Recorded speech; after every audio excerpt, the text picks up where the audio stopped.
Downward cock, twisted face closed, shaft points way off behind you into that parking lot.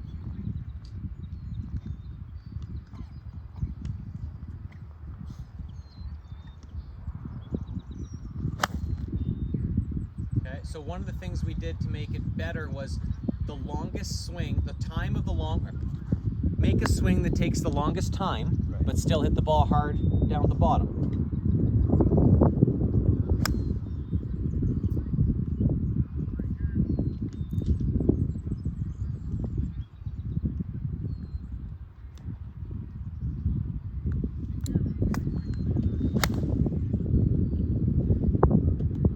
Better sequence, that was smoother. Pretty long. Yeah, good. More pointing. Really feel like you point the shaft up that way, over the trees, point, good. It's a directional thing. There you go, take it back there smooth and hit it. We've heard in the golf swing about what the release is and how it has to almost be a thrust, like a punch, right? I have to roll the face closed across the target line, blah, blah, blah, blah, blah, right? That's how we grew up.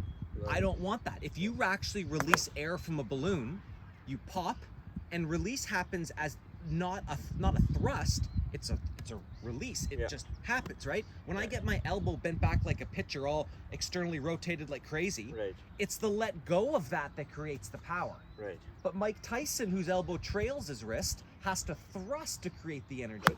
Right. So I want to try and get you to have no wrist hinge, twist it closed the most, create a huge wide arc in order for you to lead with your pivot. Right. And if it's closed, all you have to do to release it is let go of muscles. Right.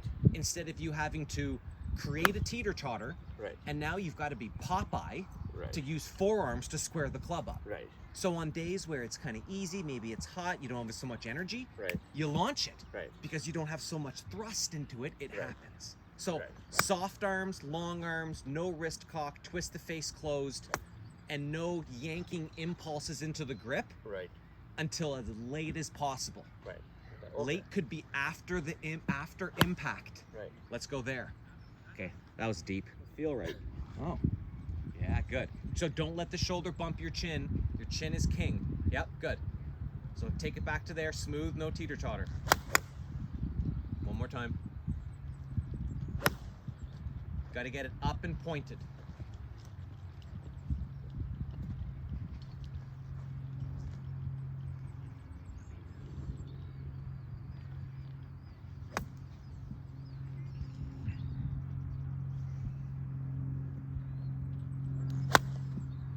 Remember Mississauga guys, Josh something, Blake McLennan. Blake I think. McLennan, yeah. I think that's them on the end.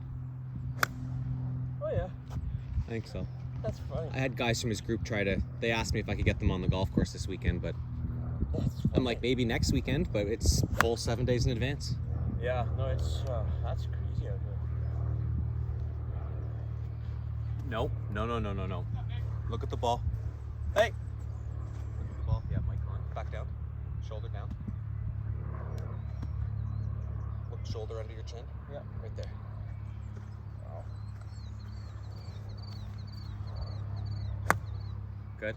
Take it back to that smooth and then change direction. Yeah, so it's decocked, uncocked, and twisted closed. And once you have it uncocked and twisted closed, go. Close. Another way for us to think about this, if you want to, okay, is once the club gets parallel to the ground, it only stays parallel to the ground. Okay. The whole club takes an elevator up. If you can feel that type of a deal. Okay. That's more width. For sure. Huge, for sure. But it's not creating a new lever out of the wrist. Yeah. Smooth it and then go. That one. Again. Yeah. Can you show me doing it with the split hands? Give me split hands and then do it. Yeah. Point and hit. See? Well done. Still a little teeter-totter at the end, which made you hit it fat, right? Okay, so normal grip. Uncock and point it up over those Christmas trees. Shoulder under your chin. No ripping, what did you call it? Yanking on the grip. Yeah. How you doing? Good, Pretty good. that felt good. Good. A challenge here. How far can you hit the ball while making your swing take the longest time?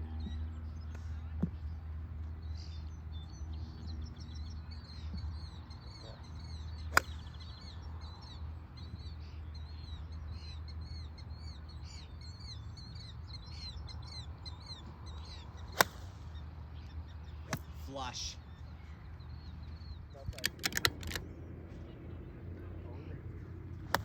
Bingo. Long arms. Look how far that ball went and you didn't oomph it. Yeah. Felt really smooth. Okay, so the first place we're going to talk about reducing the amount of, well, torque on the golf ball or on the golf club is basically making the point at which we create that torque bigger or further down the shaft. So if I held the club like this, I couldn't do it, right? Think about how we'd have to hit it, right? Like no speed, everything comes from the turn. That'd be kind of our ideal situation with where we're doing this. So if you held the club this way, right? Now the meeting point of your hands is somewhere lower down the shaft. When you make this swing now, you can't do your normal torque. Show me one. So a full hand width between where your hands are. Yep. And it's probably not a fast shot. It's just, can you make the motion that looked like mine?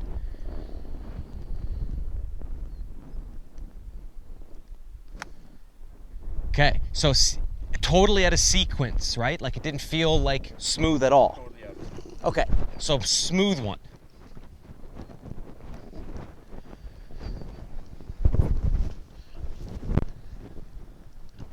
Excuse me.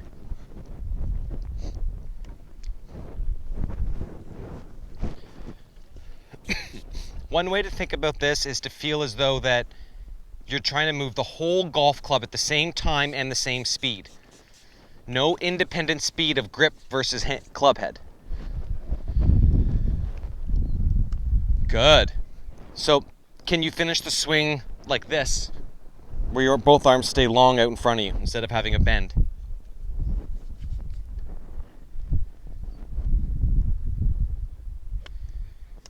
Awesome.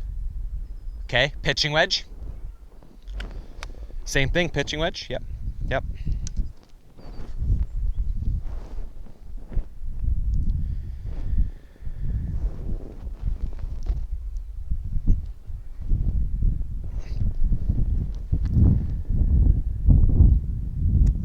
Smooth it out.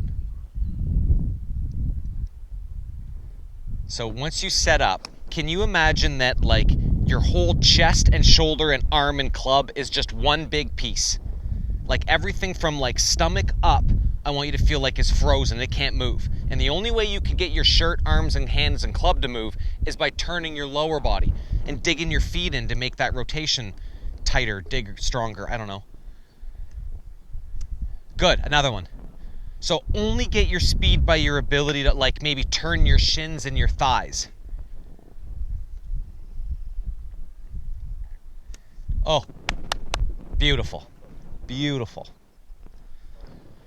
Now, this is pure exaggeration, right? Like this is trying to isolate any ability to torque the golf club. Right.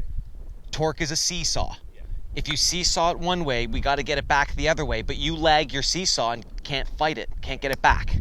Cool. One more, please.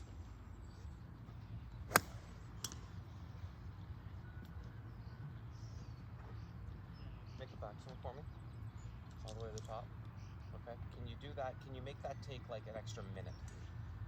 So the slower you do it, the less of an impulse you're going to put into the grip. But when you go like this and you squeeze the grip, Right. that's an impulse. That Right. creates a little teeter-totter. So boom, impulse. Yeah. Teeter-totter, speed. That's why it looks fast when you go back. Right. And then from there you're like, holy shit, I'm going to have to save this teeter-totter from overflowing. Yeah. Boom, another impulse. Right. total reaction at the ball. Right. Okay. No impulse. Big impulse goes through the ball. So rather than you trying to accidentally creating a teeter-totter and then trying not to have it tip, now it's just like nothing, create it like crazy. Right.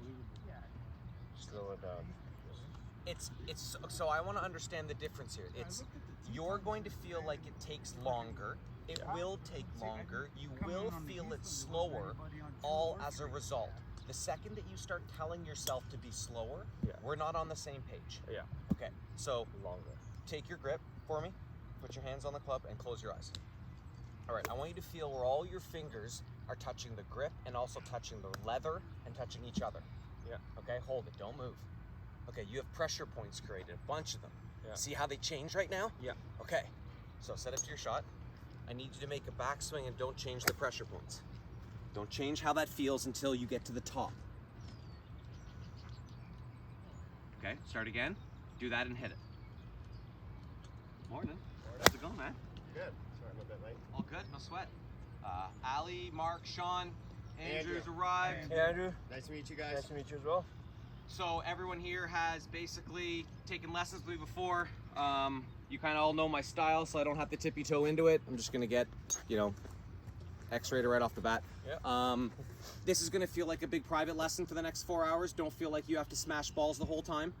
Just like take a break if you need to. Things are open if you need a drink, whatever you need to do.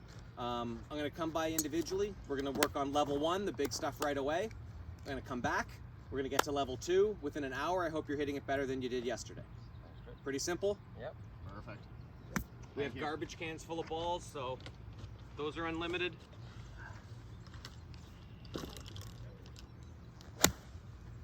Better. Felt like I was there for like half an hour. Cool, okay. So a big thing with this is that I need you to recognize the feels from our concept, Yep. not repeat feels. Yep. It doesn't exist. Okay.